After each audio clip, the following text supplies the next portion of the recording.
I'll get back to your calls on Syria in just a few moments, but I'm pleased to say I'm joined by Ken Loach, the filmmaker Ken Loach, in the studio. Sadly, we're blinding you with a rather large spotlight that we don't seem to be able to do anything about at the moment. So if you try and look away from it as much as you can, I promise it's not what we do to interviewees. It's just shine a light. It's not an interrogation technique. It's not an interrogation technique by any means.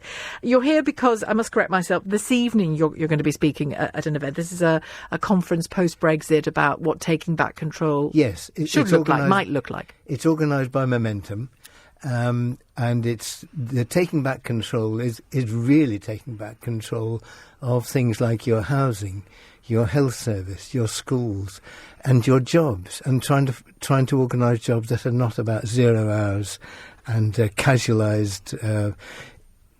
Insecure jobs through agencies, but real jobs, and what that implies, what political changes we need to make in order to really be in control of our lives. And what do you say some of those changes are? Because in the 10 minutes we have, I guess we can't go through all of them, but what do you say some of those political changes are? I think it's council housing, properly funded with direct labour. It's getting the private contractors out of the National Health Service and having it fully funded, properly funded by general taxation. And it's investment in work, because I think secure work, where everyone has a place, is essential for a coherent society. And that means the political consequence of that is having a Labour Party led by Jeremy Corbyn or his group, which has those policies. And I guess the other thing to say is that the consistent attacks on him by members of the right of his own party, his MPs, are the biggest impediment to making those great changes people need. One of the problems that some people have with Jeremy Corbyn's response to challenge is that he regards it always as attack. Well, there have been attacks. I mean, not always. Always, from day one. I mean, the MPs... There have been, I don't doubt that, but I'm talking about challenge generally. All politicians are challenged, aren't they? Well, not all politicians, when they get an overwhelming vote to lead the party, find that their MPs walk away. I mean, 3/4 of them or more just refuse to serve. They undermine him, they brief against him, they attack him publicly. And there's a kind of relationship between the mass media where you'll find some right-wing MP to abuse him, he'll be reported, it'll be the main story, and then, of course, the news item is that Labour is divided and nobody will vote for a divided party. So it seems to many of us that the strategy of the Labour right is to drive the Labour Party to defeat and then get change. So when, for example, in light of this airstrike in Syria, or these airstrikes overnight in Syria, when we read that the deputy leader of the Labour Party, Tom Watson, supports what Donald Trump has done and says that it was vital after that chemical attack, is he doing that because he believes it, or is he doing it because he suspects, rightly, that Jeremy Corbyn won't give his unconditional support to such an attack and has different and valid things to say about Syria? I've long ago given up trying to work out what Tom Watson's doing, except that he's doing everything he can to undermine his leader. But if he genuinely holds that view, and it's very different from Jeremy Corbyn's, isn't that a sign that Labour really is divided at the top, and whether you like it or not, that is a political handicap? It's divided in Parliament. There's a massive unanimity amongst the members. I mean, it's grown to over 500,000. On the basis of Jeremy's leadership. It's losing members now, though, isn't it? Well, I mean, no wonder when Corbyn's under such attack. But I think the first thing you would do if you are deputy leader is check it out with your leader. He's deputy. He's not the main man. And I think a little silence from Tom Watson wouldn't go amiss. On his leadership, Jeremy Corbyn became angry this week in a few interviews, not least with our own reporter, asking about if these I'm so sorry about the lighting in here that's hurting your eyes. Harming my guest. It's the first time I can ever say that I've done that. If, as predictions, and they may be wrong, but the projections for the local election results don't look good for Labour or Jeremy Corbyn, if that comes to pass, and I stress it might not, that the voters will vote the way they wish. If it comes to pass, Jeremy Corbyn seems to reject any question about his leadership at this stage. But is it a valid question when failure comes to look at your own leadership? It's a question of who's responsible. If those MPs had endorsed what he said, supported him, and carried on the wishes of their members, then Labour would be united, and I think it would have very good results, because the policies are very popular. Taking back transport into public ownership is a popular policy. Investing in jobs is popular. Removing private contractors from the health service is popular. But Paula, so it's not the policies, and the MPs don't attack that. So they should support those policies vociferously and support the man who embodies them. You say that the support that's not coming from Labour MPs or certain Labour MPs is what's handicapping, stymieing Jeremy Corbyn's chance with Labour. Does he look to himself at all? Because leadership isn't automatic, is it? Leadership involves bringing people with you, and if you can't bring people with you, are you the right leader? But he's brought the membership with him. I mean, the membership is now the biggest party in Western Europe, and the attacks the membership on him isn't in Parliament, is it? The attacks on him have been since day one from these MPs. This is a clique in the party. I mean, it's a few hundred people and the bureaucrats who run the party machine. So they were against him from day one. From day one, they refused to serve. So it's not a failure over months. They took that position immediately. How can that impasse, let's call it that, I'm sure you'd use a different word, but how can that be broken in that case for some greater cohesion in the party to be found? I think in order to transform society, the party itself needs to be transformed. I think it needs new MPs.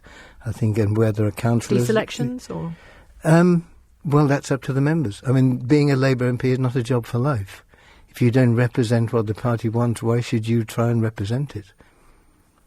On the question of, you were saying off air to me earlier on that it's been an incredible few days politically on a number of fronts, not least for Labour, with the Ken Livingstone situation. And do you believe that the party has been too weak with him? Well, the party, I mean, the party itself hasn't expressed a voice. I mean, a lot of people have shouted very loudly.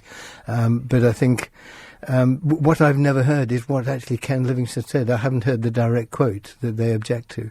I've heard paraphrases that he said that Hitler did deals with Zionists, or Zionists did deals with Hitler. Well, I mean, that is a matter of historical fact, and that's generally acknowledged. How you interpret that, of course, is people have written long books about this, and I couldn't summarise in a sentence. Well, in essence, there are two interpretations of it, aren't there? One is a kind of relationship in which a deal was made, and the other, which those who think Ken Livingstone has got it wrong, the way they would describe the deal you're talking about between the Jews, the Zionists, and Hitler, is that hostages were saying, okay, then they were hostages to fortune. They had to get something. They're not the same things, those deals, no, are they? But I one think suggests cooperation and one suggests no choice at all. If you're going to talk about expelling someone, you've got to be more precise. What were the words used, in what context, and then discuss it.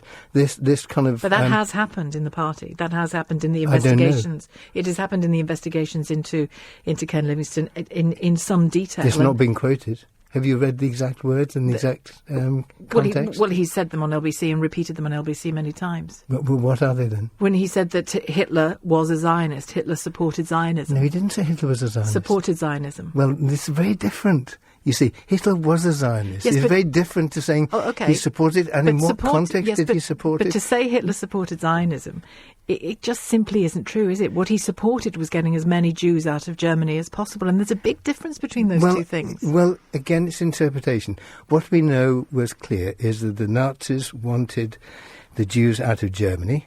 At the same, incidentally, in parenthesis, the Daily Mail, when this was going on, supported the Nazis, said hooray for the shirts. This is the Daily Mail. The British aristocracy and the royal family supported the Nazis. I mean, so let's put this in context. Now, the Nazis wanted the Jews out of Germany. The Zionists wanted Jews out of Germany and into Palestine. Now, you could say there was, despite their mutual total antipathy, there was a coincidence of interest. Now, can I just finish? Of course. Now, you might say Hitler then supported the Zionist project. I wouldn't say that. But it's a matter of subtle interpretation. And I think we've got to be very careful how we use words. And so to talk about expelling someone for interpreting those actions 70 years, 80, 90 years later, 80 years later, is very dubious. And I think we've got to be... In the general discussion, there hasn't been this precise examination of what was said and the different interpretations of that. So what I'm appalled by is this, what smacks of a witch hunt. Because remember, Ken Livingstone did more for good race relations during his time as mayor than anyone else has ever done. And he has a terrific track record. So I wouldn't rush to judgment to condemn him. But on that, just one more, and then I'll leave that particular issue. But wanting all Jews out of not just Germany but out of Europe was what Hitler wanted. Wanting that and Zionists in Germany wanting a homeland for Jews are two such different things that to conflate the two really is offensive. I'm not conflating to many the people. two. No, I'm not saying you did. But Ken Livingstone did. Well, you're jumping to. You're making that interpretation. No, he did. Well, you haven't quoted me the exact words or context yet. Well, I did. He said just 2 days ago on Ian Dale's programme on LBC, when he himself made that distinction. Well, tell me the exact he said, words. I didn't say Hitler was a Zionist. I said Hitler supported Zionism.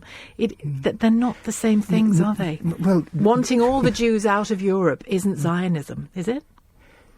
No, but Zionism wanted Jews to go to a homeland to in have Palestine. A homeland that they could choose well, to go to a homeland. Well, it's not the same, is it?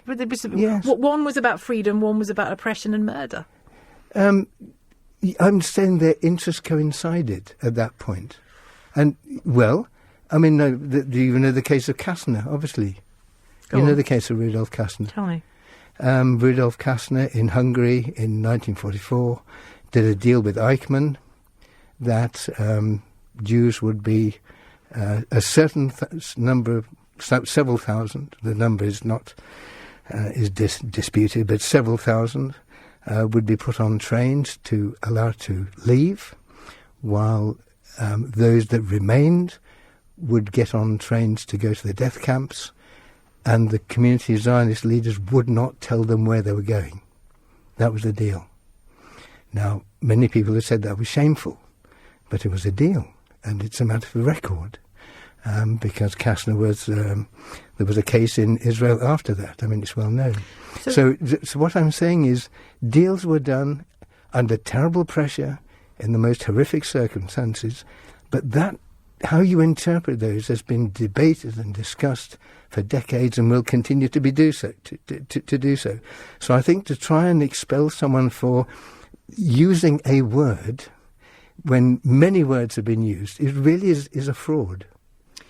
Why do you believe that so many people, so many Jewish people, and the Board of Jewish Deputies and the Chief Rabbi have taken such deep offence at this? Well, you've read Walter Wolfgang's account. No. You see, again, you have to be very careful what you publicise. Walter Wolfgang... Well, I'm just publicising what people have said this yes, week. I know. And that is necessarily limited, isn't it? Yeah, well, I'll give you another one then. Walter Wolfgang, 93 years old, a Holocaust survivor, an ex-Labour NEC member, says that anti-Semitism is not equivalent to anti-Zionism, that Zionism is a political project which can be discussed and criticised. And he further said that Ken Livingstone should not be suspended or expelled. This is a man who survived, a Jewish man who survived the Holocaust. There are many people with that opinion. So your argument is if he can say it, anyone can say it. He can say it, and I agree with Walter Wolfgang and those who support him, and there are thousands. They aren't getting the prominence that the anti-Ken Livingstone group are getting.